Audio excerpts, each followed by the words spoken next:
kita mulai saja. Assalamualaikum warahmatullahi wabarakatuh. Waalaikumsalam warahmatullahi wabarakatuh. Perkenalkan, nama saya Triwahyu Nugroho. Saya merupakan calon guru penggerak angkatan 7 dari SD Negeri 1 Ledok Dawan, Kecamatan Bir, Kabupaten Grobogan. Pada kesempatan kali ini, saya bersama Bapak Ibu semuanya, di sini saya ingin memaparkan materi tentang budaya positif. Nah, untuk itu pada waktu ini saya izin share dulu nggih, share screen dulu nggih, Bapak Ibu. Nggih.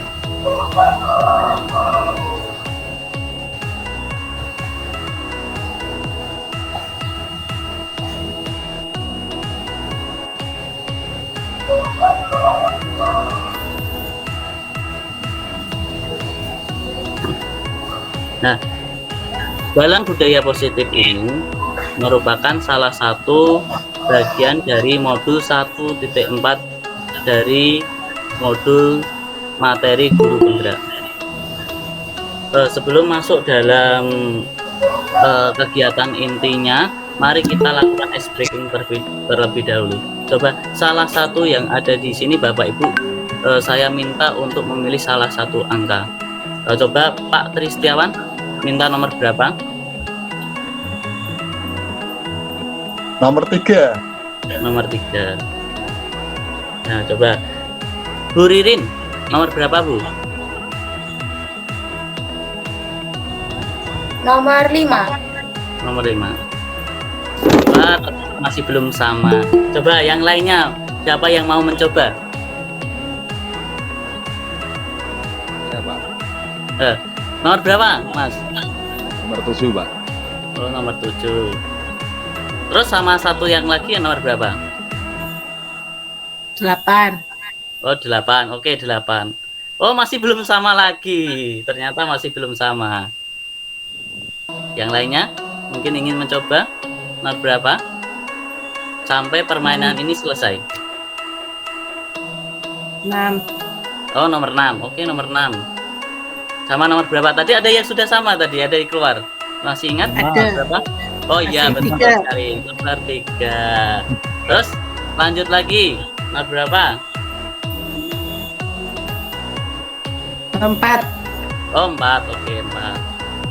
Sama dengan nomor 7. oh 7. Oke. Yang lainnya lanjut lagi. Nomor berapa? Nah, 2. Oh, 2. Oke, 2. Nomor berapa? nah, Nomor 5. Oke, 5. Terus yang terakhir ya, berarti 1 dan 8. Hebat sekali, tepuk tangan untuk kita semuanya. Memang luar biasa Bapak Ibu semua. Ya, udah kita lanjutkan kepada materinya. Dalam budaya positif diperlukan dalam prakarsa perubahan untuk mewujudkan sebuah misi.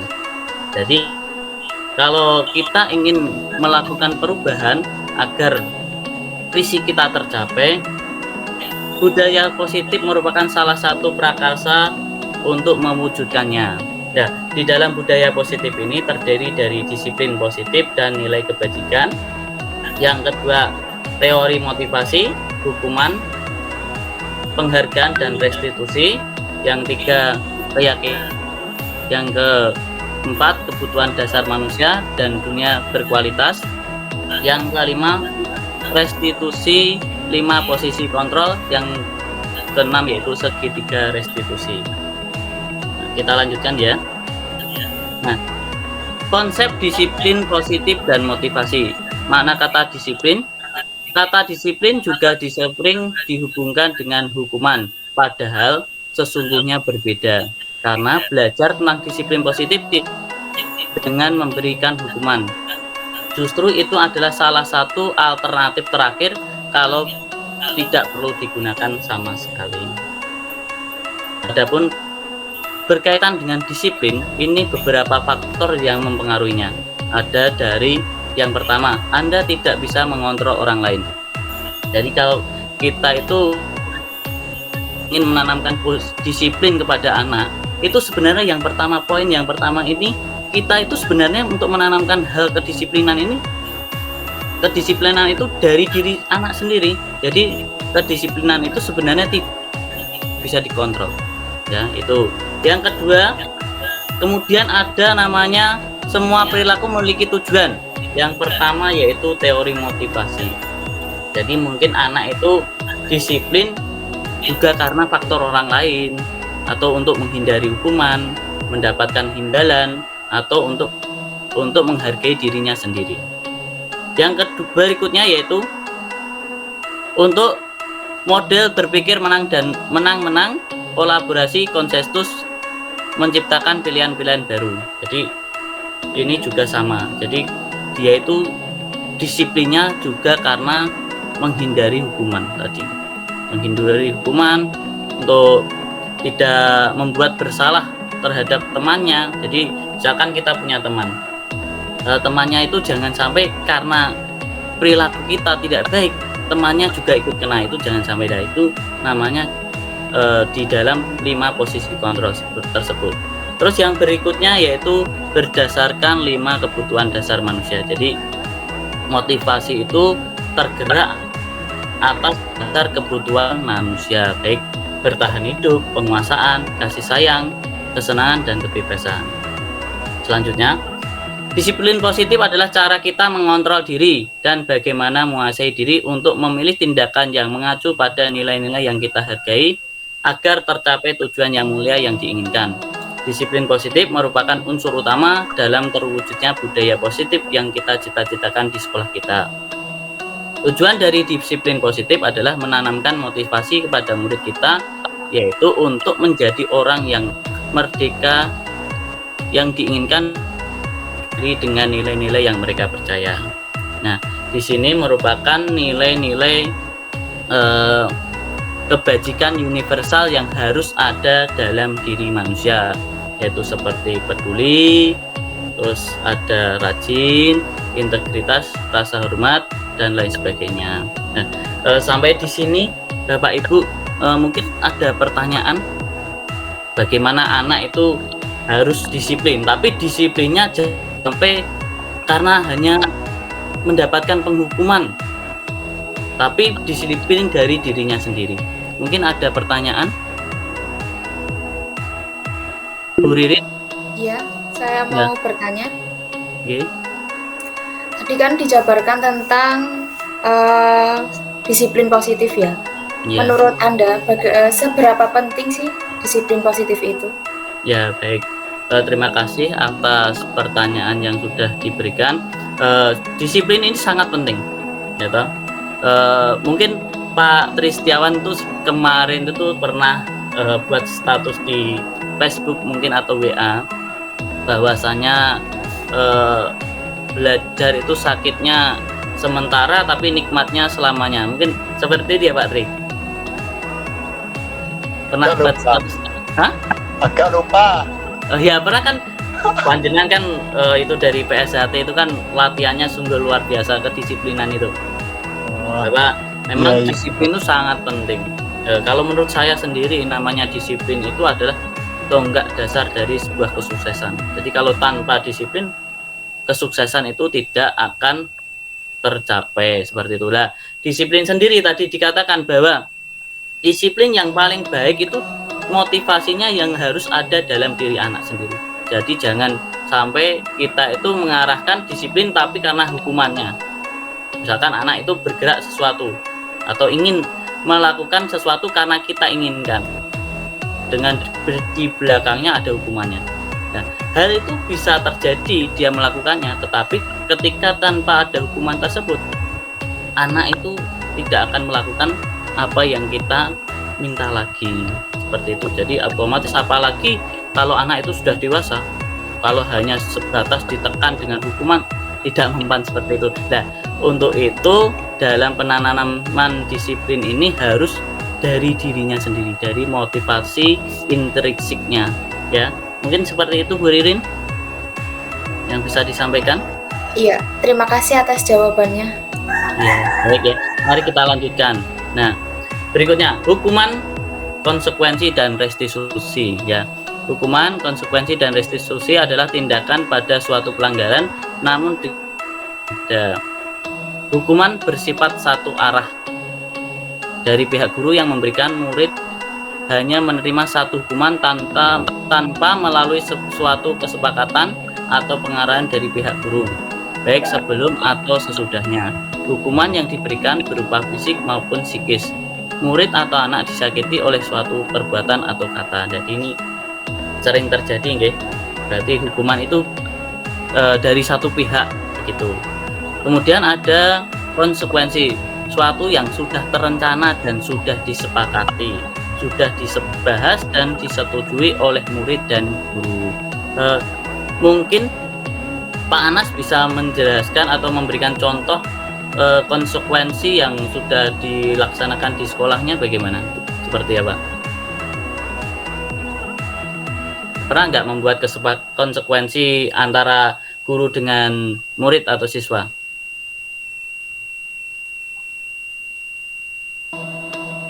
Tidak ada. Untuk yang lainnya bagaimana? Ada yang sudah pernah menjalankan seperti ini? Oh, Pak Tri mungkin? saya sudah. Ya, contohnya apa, Pak? Saat kita membuat kesepakatan kelas, biasanya itu berhubungan dengan aturan-aturan yang ada di dalam kelas. Nanti seandainya ada siswa yang mungkin seandainya dia tidak mengerjakan tugas beberapa kali, maka kita buat kesepakatan kelas yang disepakati oleh guru dan semua siswa. Oh, begitu ya, baik Untuk ya. Contohnya detailnya? Tujuannya itu agar untuk mendisiplinkan siswa, tetapi dengan cara tidak ada paksaan, tapi hasil dari kesepakatan kita bersama gitu. Baik ya, sama. Itu mayoritas sudah sama semua ya, Bapak Ibu setuju Bapak. Cenderung kalau kita di sekolah juga ada namanya antara kesepakatan guru dan siswa seperti itu. Udah.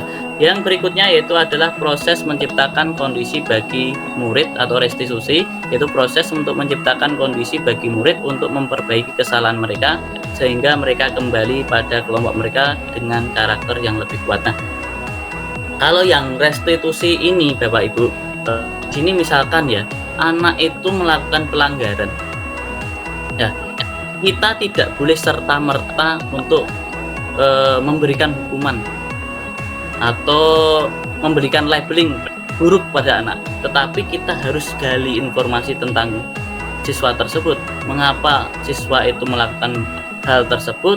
Terus kita diwajibkan juga dalam kegiatan restitusi ini memberikan solusi terhadap permasalahan yang dihadapi, seperti itu ya.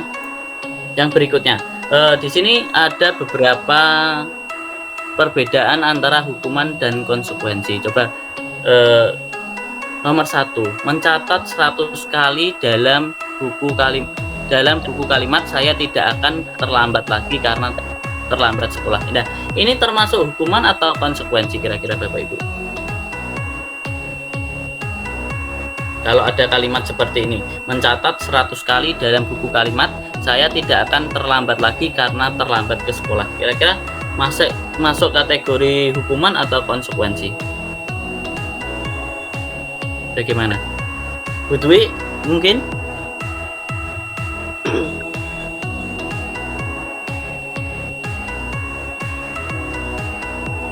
Bu Ririn?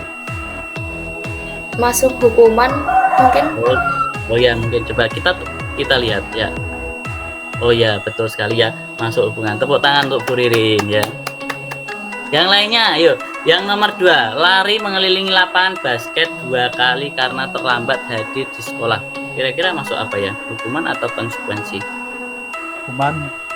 Hukuman, oke. Wah, pintar sekali Pak Tri ya. Tepuk tangan untuk Pak Tri, hebat sekali Pak Tri. Yang berikutnya, murid diminta untuk push up 15 kali karena tidak menggunakan masker ke sekolah. Ini masuk hukuman. Hukuman. Waduh, luar biasa pintar ya. Sudah bisa. Yang berikutnya, mengganti kertas tugas teman yang telah dicoret. Konsekuensi. Hukuman atau konsekuensi? Konsekuensi kayaknya. Konsekuensi. Coba kita lihat. Si. Oh iya, betul sekali, konsekuensi. Terus, yang berikutnya, membersihkan tumpahan air di meja tulis karena tersenggol pada saat belajar. Konsekuensi. Konsekuensi atau hukuman, kita lihat. Oh ya, konsekuensi, betul sekali. Yang berikutnya, lari mengelilingi lapangan basket 2 kali karena terlambat 10 menit untuk pelajaran PJOK. Hukuman. Hukuman atau konsekuensi? Coba kita lihat. Konsekuensi. Hukuman. Nah, ada yang beda ternyata. Kenapa itu? Ada yang mengatakan hukuman, ada yang mengatakan konsekuensi. Ternyata jawabannya adalah konsekuensi. Nah, bisa dikatakan konsekuensi karena ini lari mengelilingi lapangan ini berkaitan dengan mata pelajaran PJOK yang dasarnya adalah olahraga seperti itu. Jadi ada kesinambungan antara lari mengelilingi lapangan dengan mata pelajaran PJOK. Jadi makanya jawabannya adalah konsekuensi. Apa perlu restitusi? Restitusi adalah proses menciptakan kondisi bagi murid untuk memperbaiki kesalahan mereka sehingga mereka bisa kembali pada kelompok dengan karakter yang lebih kuat. Terus berikutnya, restitusi membantu murid menjadi murid yang lebih memiliki tujuan, disiplin positif, dan memulihkan dirinya setelah berbuat salah, bukan untuk menebus kesalahan tapi belajar dari kesalahan. Nah, yang berikutnya adalah keyakinan kelas. Oke, Bapak Ibu, keyakinan kelas ini adalah tahapan dari hukuman, kesepakatan, dan keyakinan kelas. Jadi ada 3 level. Yang pertama ada hukuman, yang berikutnya ada konsekuensi tadi atau kesepakatan, yang berikutnya adalah keyakinan kelas. Tujuan dari keyakinan kelas ini adalah kembali lagi pada motivasi intrinsik yang ada dalam diri siswa. Ya, kesepakatan atau keyakinan yang bisa ditanamkan seperti ini.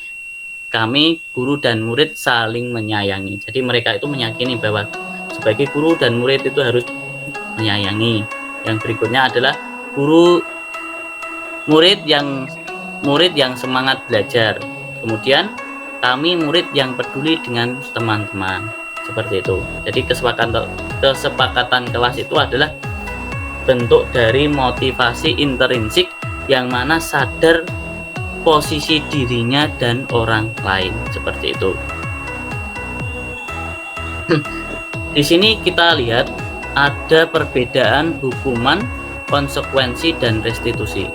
Bisa dilihat, yang pertama itu hukuman, sesuatu yang menyakitkan dan harus terjadi.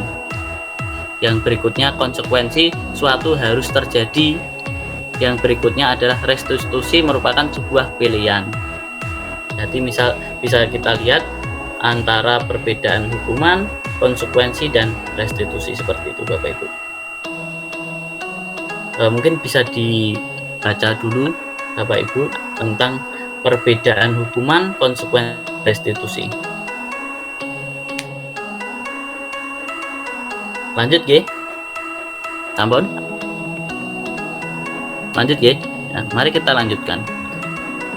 Berikutnya adalah kebutuhan dasar manusia. Nah, ada 5 kebutuhan dasar manusia. Yang pertama yaitu kebutuhan bertahan hidup. Yang berikutnya yaitu kebutuhan kasih sayang dan rasa diterima. Yang berikutnya yaitu kebutuhan akan penguasaan.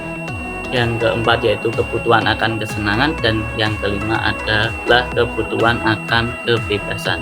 Jadi manusia itu tidak lepas dari 5 kebutuhan ini. Misalkan di sekolah itu ada anak yang suka sekali membuli temannya. Ya. Karena apa? Karena sebenarnya anak tersebut itu butuh namanya kebutuhan akan penguasaan. Jadi kebutuhan yang penguasaan itu tidak terpenuhi, maka akan terjadi sikap yang menyimpang. Teman saya mungkin Pak Tristiawan sudah menjalankan seperti itu ya, karena di sekolahnya Pak Tri melaksanakan kegiatan ekstrakurikuler bela diri. Jadi karena apa? Yaitu untuk mencukupi kebutuhan dari penguasaan tersebut. Jadi ada kebutuhan penguasaan ini salah satu juga yang harus dipenuhi Bapak Ibu semuanya. Termasuk saya ini, penguasaan ada yang harus dipenuhi, kesenangannya, kebebasan, kasih sayang, bertahan hidup. Jadi kelima kebutuhan dasar manusia ini wajib dipenuhi di sekolah kita masing-masing. Ya. Selanjutnya posisi 5 kontrol. Nah, di sini itu adalah posisi di mana ada sebuah kasus atau permasalahan. Kita itu di posisi mana sebagai guru? Apakah sebagai penghukum, pembuat rasa bersalah, sebagai teman, sebagai pemantau, atau sebagai manajer? Nah, untuk lebih jelasnya, mari kita lihat tayangan video berikut ini.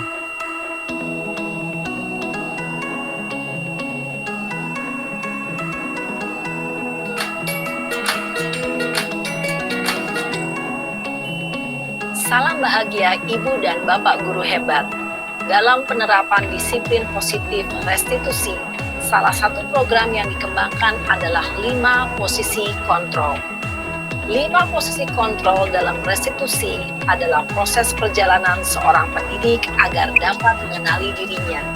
Pada video kali ini, kita akan membahas tentang 5 posisi kontrol yang dikembangkan oleh Diane Gossen dan contoh penerapannya.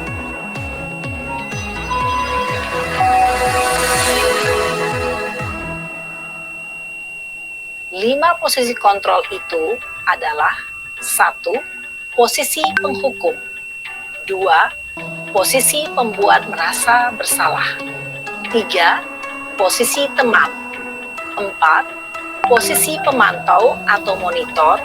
Dan 5. Posisi manajer.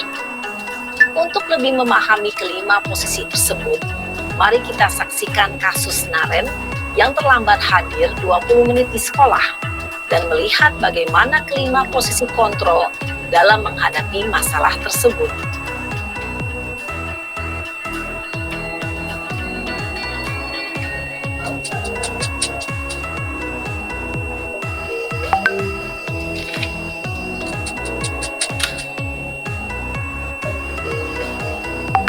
Naren! Sini kamu! Selamat pagi, Bu. Selalu terlambat. Kamu deh, pasti terlambat. Maaf, Bu. Saya... Apa? Apa coba? Alasan kamu apa lagi? Kapan sih kamu tidak terlambat? Malas sekali ya kamu jadi anak. Saya... Dasar pemalas. Gak kapok-kapok sih kamu. Sudah berapa kali terlambat? Sana, kamu keliling lapangan basket 2 kali. Kenapa saya harus keliling lapangan basket, Bu? Kenapa? Melawan ibu. Berani-beraninya jawab. Sudah terlambat, masih berani jawab pula. Sekarang, keliling lapangan basket 5 kali sekalian. Biar kapok. Cepat. Pergi sana ke lapangan basket. Posisi penghukum biasanya berbicara dengan nada tinggi, menghardik, menunjuk-nunjuk, menyakiti, dan menyindir. Hukuman bisa berupa fisik maupun psikis. Ibu dan Bapak guru hebat, dampak yang terjadi pada murid ketika guru berada pada posisi penghukum adalah murid cenderung akan menyimpan dendam.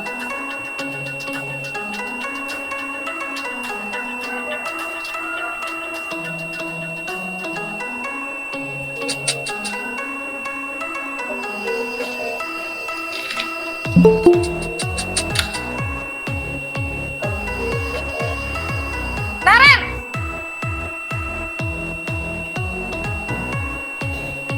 Selamat pagi, Bu.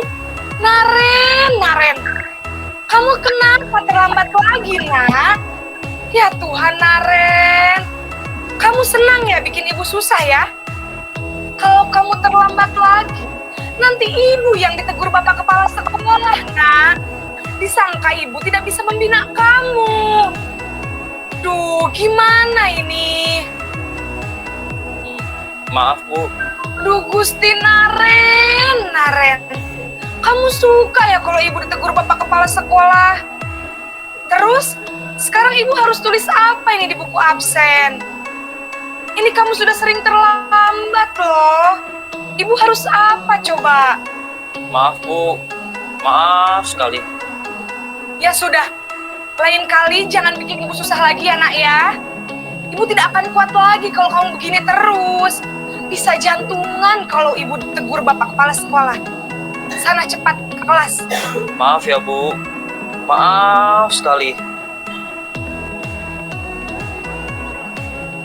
Posisi pembuat rasa bersalah berbicara dengan nada tenang, cenderung lembut. Namun kata-kata yang diutarakan membuat murid merasa menjadi orang yang gagal. Memandang buruk dirinya sendiri, merasa tidak berharga, dan tidak sanggup membahagiakan orang lain. Ketika guru mengambil posisi pembuat rasa bersalah, murid akan menganggap dirinya yang bersalah dan ia akan menyimpan emosi negatif tersebut di dalam dirinya.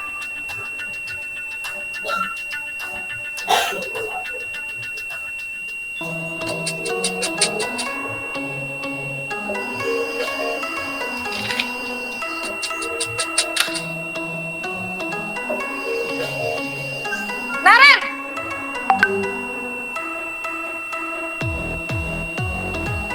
Selamat pagi, Bu. Wah, sudah jam berapa ini nak? Terlambat lagi ya sayang. Iya, Bu. Habis ibu saya lupa bangunkan saya, Bu. Kamu malah menyalahkan ibu kamu. Kamu bukannya anak yang larinya paling kenceng. Kok terlambat sih? Iya, Bu. Saya memang terlambat bangun tadi. Jadi, biarpun saya lari kencang, tetap gak kekejar, Bu. Ya sudah sana. Nanti lain kali larinya lebih kenceng lagi ya. Biar gak terlambat lagi. Bikin seneng ibu. Demi ibu. Bisa kan? Bisa lah, Bu. Ya sudah, kelas. Ibu beresin urusan absen kamu. Kamu ini ada-ada saja. Dalam posisi teman, guru berbicara dengan nada suara ramah, akrab, cenderung bersenda gurau untuk menjaga suasana tetap santai. Murid akan merasa senang, aman, dan akrab dengan guru. Identitas yang tercipta adalah identitas sukses atau berhasil. Namun, ingat, karena ini masih dorongan eksternal, maka ada faktor ketergantungan dari murid kepada orang tertentu. Di sini guru absennya, sehingga di lain waktu murid bisa berperilaku baik, namun hanya kepada orang-orang tertentu saja.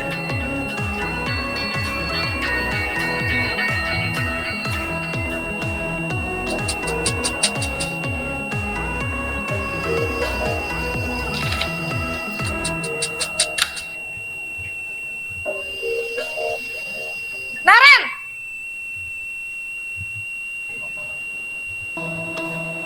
Selamat pagi, Bu.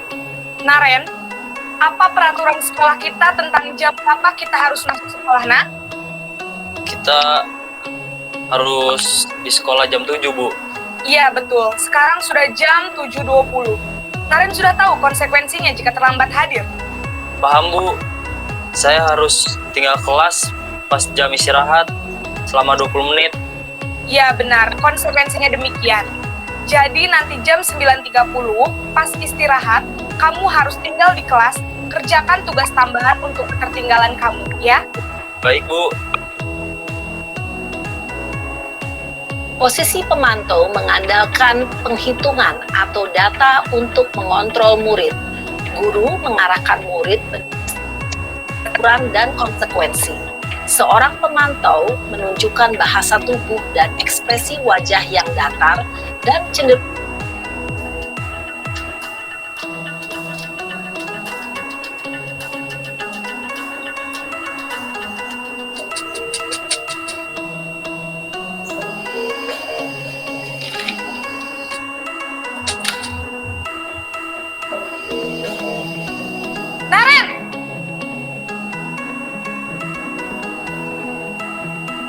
Selamat pagi, Bu. Selamat pagi, Naren. Maaf, Bu. Saya terlambat. Iya, sekolah masuknya jam 7, sekarang 20. Jadi sekarang bagaimana ini, Naren? Maaf, Bu. Saya lupa setel alarm saya semalam. Baiklah, menurut kamu, sekolah yang mana yang perlu kamu tingkatkan? Menghargai diri sendiri dan orang lain mungkin ya, Bu. Setuju. Jadi, apakah Naren meyakini prinsip saling menghormati tersebut? Iya, Bu. Saya meyakininya.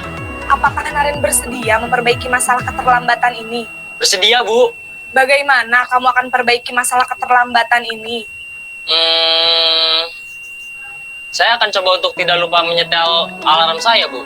Baik, kalau Naren lupa menyetel alarm di rumah, ada orang yang kira-kira bisa bantu mengingatkan tidak? Ada, Bu. Kakak saya, Kak Ema. Ada lagi selain Kak Emma? Selain Kak Ema, ada ibu saya.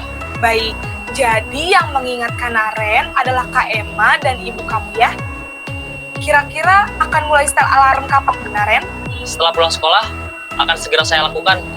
Baik, jadi Naren akan setel alarm untuk bangun besok pagi dan akan diingatkan oleh kakak dan ibunda Naren ya. Ada lagi yang perlu dilakukan, Naren? Agar tidak terlambat bangun lagi.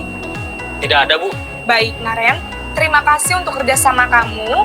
Sekarang kamu perlu kembali ke kelas untuk belajar. Baik, Bu. Terima kasih.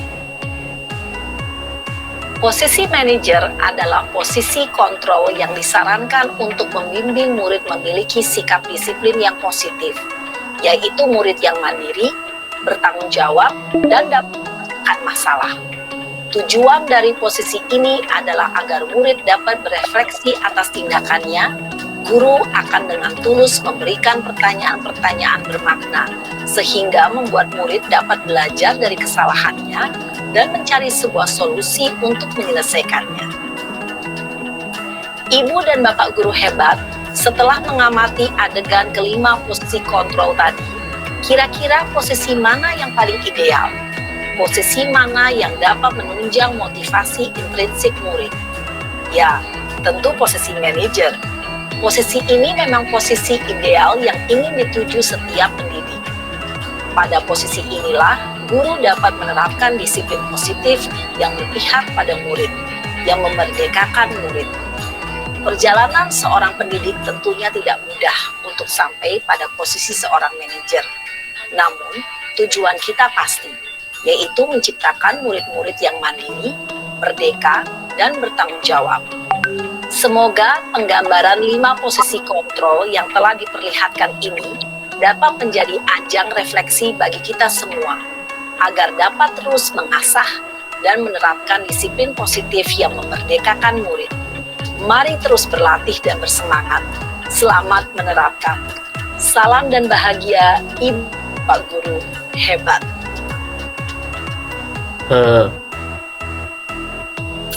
Saya stop share screen dulu ya Bapak Ibu. Dari tadi tentang posisi 5 kontrol tadi, kira-kira yang sering diterapkan di sekolah yang mana ya Bapak Ibu semuanya?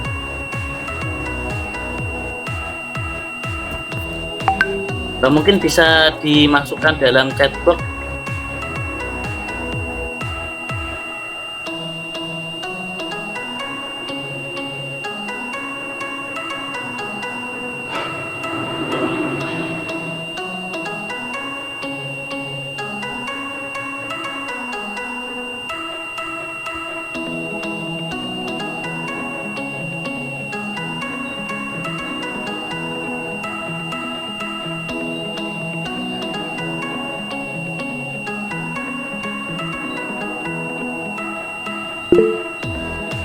Jadi kan ada namanya penghukum, membuat rasa bersalah, kemudian sebagai teman, sebagai pemantau, dan sebagai seorang manajer.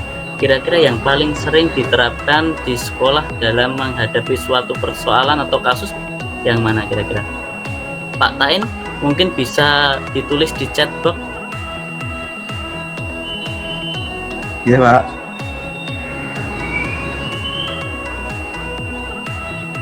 atau Bapak Ibu yang lainnya, mohon untuk yang sudah punya pilihan di pikirannya bisa dimasukkan di dalam chat box.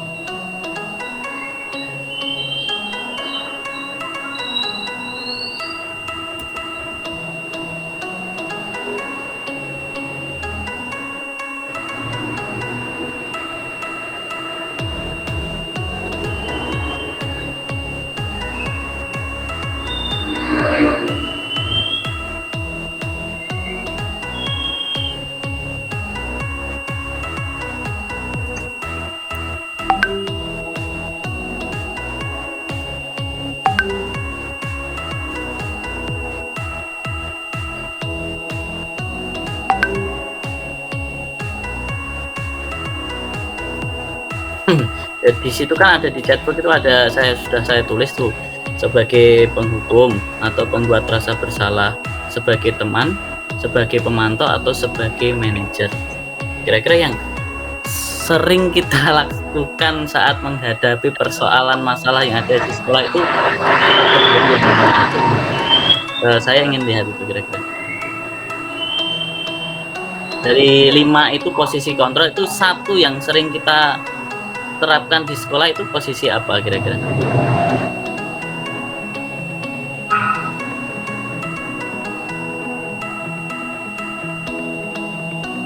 Oke, dari Pak Tain, biasanya yang sering dilakukan di sekolah yaitu posisi sebagai penghukum karena mungkin belum tahu tentang adanya posisi kontrol yang lainnya. Yang lainnya mungkin Pak Tristiawan mungkin? Ini pembuat rasa bersalah, pengawas, dan juga kadang bagaimana itu sering yang saya lakukan. Oh, berarti tidak monoton satu gitu ya? Tidak ya Pak? Oh, tidak. Berarti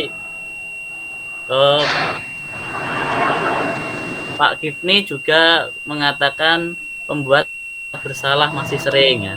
Tidak apa-apa, itu tidak apa-apa. Tapi dari apa yang materi yang sudah disampaikan itu ternyata dalam menghadapi suatu persoalan ada 5 posisi kontrol ternyata. Ada sebagai penghukum, pembuat rasa bersalah, ada sebagai teman, ada sebagai pemantau, dan seorang manajer. Nah, dari yang kelima itu ternyata yang paling baik adalah sebagai manajer. Begitu ya Bapak Ibu? Apakah setuju bahwa posisi sebagai manajer itu salah satu posisi kontrol yang terbaik untuk menghadapi persoalan atau masalah yang ada di sekolah? Setuju ya Bapak Ibu? Setuju. Oke. Saya lanjutkan kembali nggih. Siap. Oke. Iya, Pak.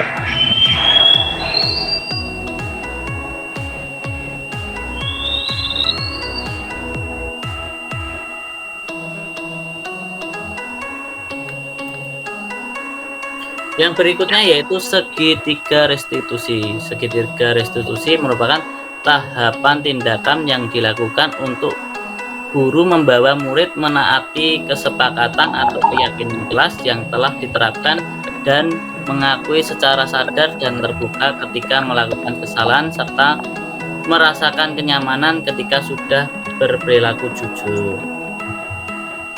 Jadi dalam segitiga restitusi itu ada 3 langkah Bapak Ibu. Yang pertama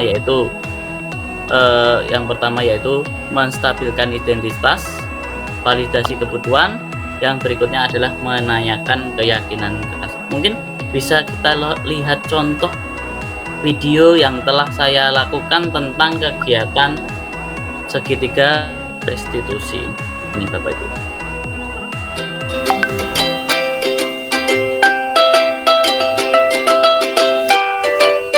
Almira murid kelas 4. Almira senang sekali menggambar. Ia melihat sahabatnya Ria punya 2 pewarna. Ia berniat meminjam pada Ria akan tetapi Ria tidak mau meminjamkan pewarnanya. Hal ini membuat Almira kesal. Sehingga Almira mencoret-coret dinding kelas.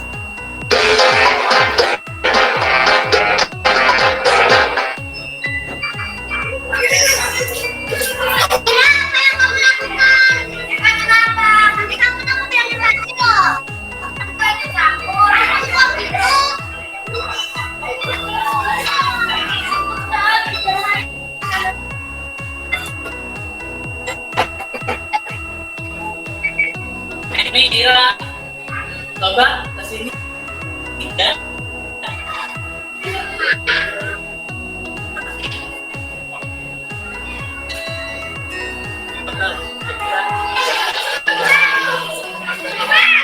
Kenapa kamu hari ini bergerak?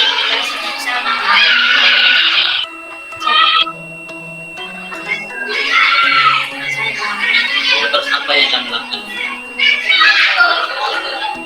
Nah, memang pada umumnya kalau hal itu seperti itu, ya, untung saja kamu tidak melakukan parah pribadi. Artinya, kira-kira tindakan tersebut itu sudah apa yang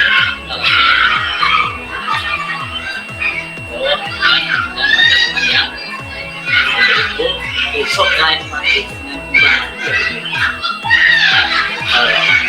di sini karena tampak terlihat kamu kok suka sekali yang berat di sini aku pewarna dan nanti kalau kamu bisa membuat ini sesuai dengan apa yang ada di sini, nanti kamu akan bisa membuat cerita yang lain. Ya, mau ya?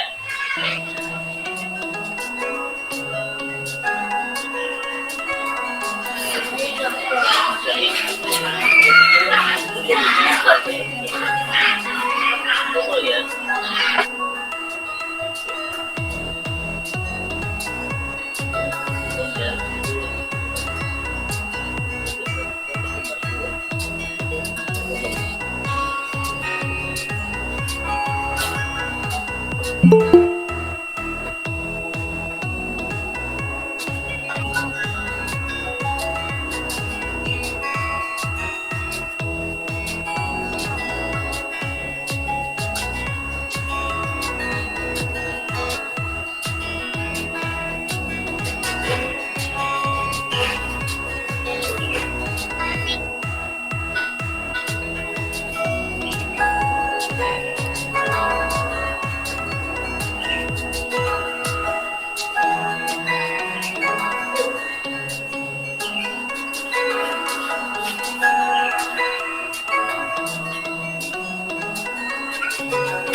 Dalam kesempatan kali ini saya ingin menanggapi yang dilakukan oleh Pak Tri dalam video tersebut. Padahal saya salah tetapi tidak dimarahi oleh Pak Tri, tetapi diberikan solusi yang membuat hati saya senang. Terima kasih. Assalamualaikum warahmatullahi wabarakatuh. Perkenalkan, nama saya Nadia Salma. Saya dari SDN 1 Tegawan. Di sini saya ingin menanggapi bimbingan yang dilakukan oleh Pak Tri. Bimbingannya sangat menarik. Teman saya yang tadinya murung menjadi gembira. Demikianlah. Assalamualaikum warahmatullahi wabarakatuh. Leo senang bermain olahraga. Saat bermain Castilio sangat berambisi untuk menang. Ketika akan memukul lawannya, dia berlari sangat kencang. Tanpa sengaja Leo terpleset serta terjatuh dan bolanya pun tidak mengenai lawannya. Seketika itu Leo berkata kotor.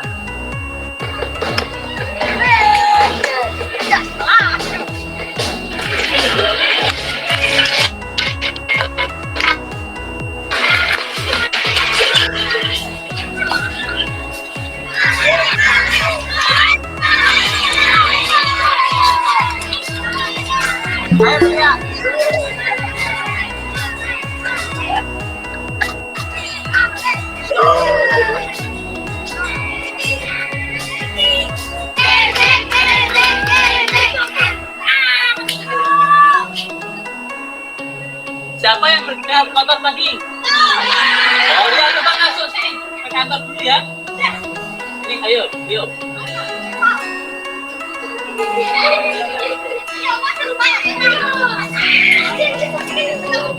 Tadi apa yang kamu lakukan?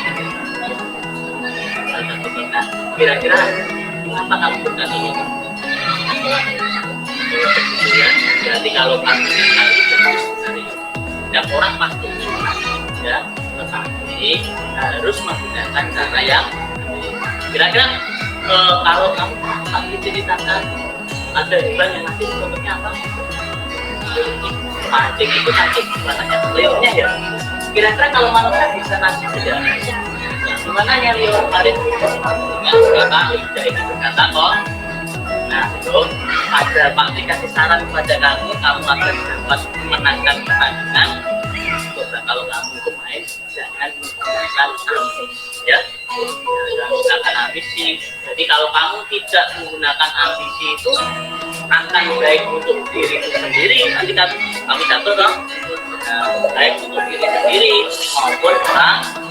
Nah, terlebih lagi nanti kamu bisa ya sama-sama itu saja yang bisa disampaikan ya.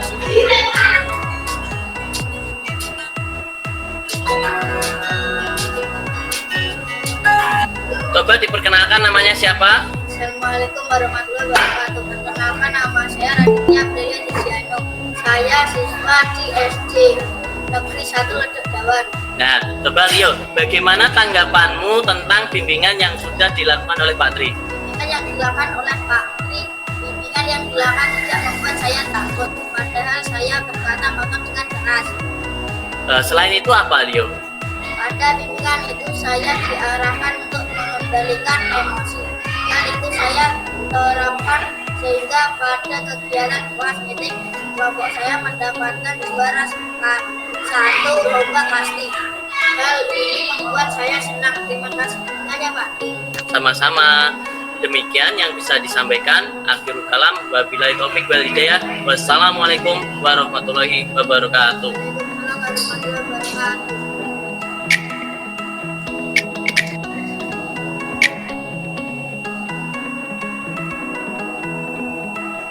Nah, itu Bapak Ibu tentang kegiatan segitiga restitusi yang sudah dilakukan. Ada yang ingin ditanyakan? Pernah melakukan hal tersebut di sekolah, Bapak Ibu? Semuanya dalam menangani kasus permasalahan yang ada di sekolah. Bahwasanya kita tidak boleh serta-merta untuk istilahnya menjustifikasi siswa. Jadi tidak boleh memberikan label siswa anak ini anak yang tidak baik atau anak ini anak yang buruk, itu nggak boleh. Tetapi kita harus meyakini bahwasanya setiap masalah itu pasti ada solusinya. Jadi setiap masalah itu pasti ada solusinya.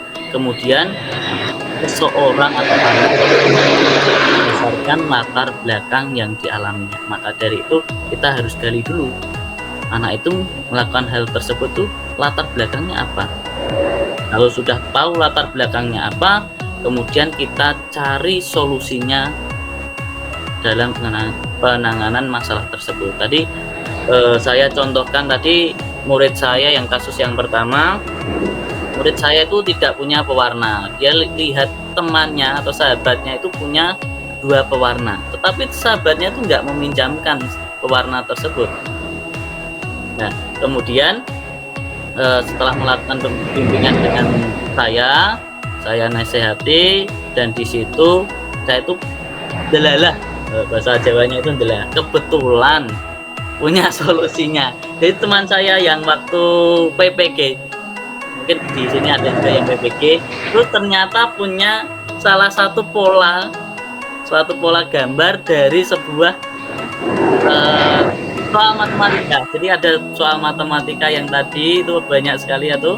Kemudian kalau diselesaikan tugas polanya itu, kemudian akan membentuk suatu gambar seperti itu. Mungkin nanti bisa kita saling share tentang itu. Yang kedua itu ceritanya seperti ini. Jadi saya itu pernah dari kepala sekolah saya itu kan punya cucu.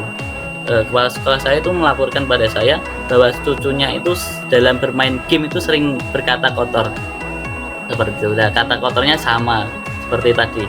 Nah, di situ itu saya itu tanya jawab dengan siswa saya. Nah, kira-kira kalau hewan anjing itu kan najis ya, di mananya najisnya? Oh, di liurnya ternyata. Nah, kalau manusia itu ternyata murid saya tuh ada yang bisa menjawab. Oh, kalau manusia itu bisa Pak, dengan lidah ini berkata kotor. Dia itu tahu dari mana, dari tempat ngajinya atau gimana itu, ternyata dia bisa menjawab bahwasanya kalau kita itu berkata kotor, yang najis adalah lidah kita. Dan dari lidah tersebut, kalau kita sering berkata kotor ini, banyak mungkin ya satu doa kita banyak yang tidak terkabul. Salah satunya seperti itu. Jadi dari itu saya buat keyakinan di sekolah saya, di kelas saya, bahwasanya kalau kita berkata kotor itu dampaknya seperti ini.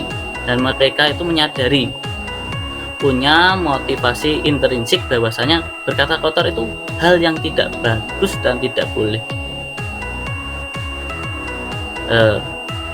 Saru, atau bahasa Jawanya kan saru. Mas Tri mungkin di bahasa buku Bapak itu namanya saru apa Mas? Kalau kereta bosolnya saru apa Mas? Saru apa? Saru. Salah tur keliru, kayaknya seperti itu. Di Bapak itu kan ada saru itu salah tur keliru, bener ya? Ya, ada itu loh. Mungkin. Ya mungkin. Kalau bocah ya saling tanya jawab. Bocah itu apa bocah? Kalau bocah itu tipe bocah. Mangane koyok kebu, gaweane ora ke cacah. Lah dari saru itu tadi, makanya dibentuk suatu keyakinan kelas bahwa berkata kotor itu hal yang tidak baik untuk dirinya maupun untuk orang lain. Nah, ternyatanya murid saya yang kemarin tuh yang sebenarnya jatuh itu sebenarnya jatuh beneran. Sebenarnya jatuh asli sampai dia itu berdarah karena saking ambisinya bermain. Akhirnya dari situ dibuat suatu contoh kasus ya, bahwasanya memang kalau kita itu ambisi berkata kotor itu hal yang nggak bagus sebenarnya. Dan kenyataannya Bapak Ibu semuanya, mereka waktu kelas meeting, bener-bener kelas meeting itu dia itu kelompoknya menang betul. Jadi betul-betul dia itu juara lomba kelas meeting untuk kasti, permainan kasti seperti itu. Mungkin ada yang mau ditanyakan tentang segitiga restitusi dari Bapak Ibu di sini?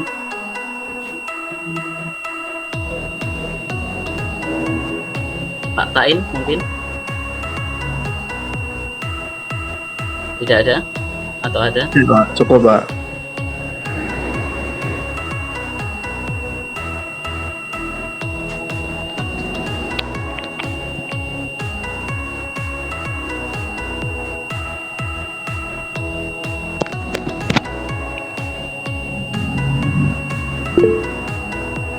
Oh, oke, monggo Pak. Aku izin bertanya ya Pak Tri. Iya, monggo. Mungkin sekarang kan banyak sekali karena media sosial itu mengajarkan kayak kata-kata kasar kepada anak. Mungkin bagaimana sih cara mencegahnya supaya anak-anak juga tidak mudah ikut-ikutan di media sosial seperti itu untuk berkata kasar seperti itu. Terima kasih. Oke, terima kasih. Kalau saya sendiri dan guru SD saya itu meyakini seperti ini. Kalau misalkan kalau kita mau jadi orang, kalau Islam kan namanya orang soleh gitu ya. Kalau kita mau jadi orang soleh, tentunya ya dekat dengan orang soleh. Jadi siswa saya memang waktu-waktu ini namanya media sosial ataupun apa itu memang nggak bisa dipungkiri kalau untuk terhindar dari hal-hal yang di luar masa kita waktu dulu kita sekolah ya, seperti itu. Jadi pernah wali murid atau apa itu menyarankan bahwasanya memang waktu-waktu ini untuk hal tersebut itu pondok itu yang bisa menangani hal tersebut kan gitu. Jadinya yang bisa dilakukan di sekolah ya kita memberikan arahan bagaimana pentingnya untuk berkata yang lebih baik. Jangan sampai berkata kotor, dampaknya apa berkata kotor seperti itu. Jadi kita memberikan arahan bahwasanya tadi ada namanya najisnya manusia itu dengan berkata kotor itu ada arahan seperti bimbingan tersebut.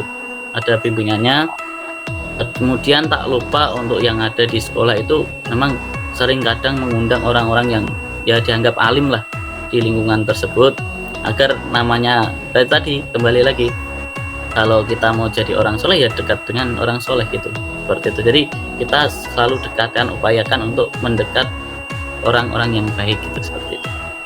Oke, terima kasih. Jadi membuat lingkungan yang baik juga itu. Ya, lingkungan yang positif gitu, seperti itu. Ya, terima kasih Pak Tri atas jawabannya. Oke, sami-sami. Bapak Ibu, berhubung waktu yang sudah kita sepakat telah usai, terima kasih sebelumnya sudah berkenan untuk mengikuti kegiatan presentasi yang sudah saya lakukan. Saya mengucapkan terima kasih yang sebesar-besarnya atas bantuan Bapak Ibu semuanya. Mungkin itu apabila ada tutur kata saya yang kurang baik, mungkin lisan saya dalam menjelaskan ya agak kurang jelas, terlalu terburu-buru, karena ya mengingat kadang itu kalau lihat layar kamera kadang ya agak sedikit grogi juga mungkin. Mohon dimaafkan nggih. Mungkin demikian yang bisa saya sampaikan. Terima kasih sebelumnya. Demikian akhirul kalam, wabillahi taufik wal hidayah. Wassalamualaikum warahmatullahi wabarakatuh. Waalaikumsalam warahmatullahi wabarakatuh. Waalaikumsalam warahmatullahi wabarakatuh. Terima kasih atas materinya, Pak. Sami-sami. Terima kasih. Terima kasih, Pak. Oke.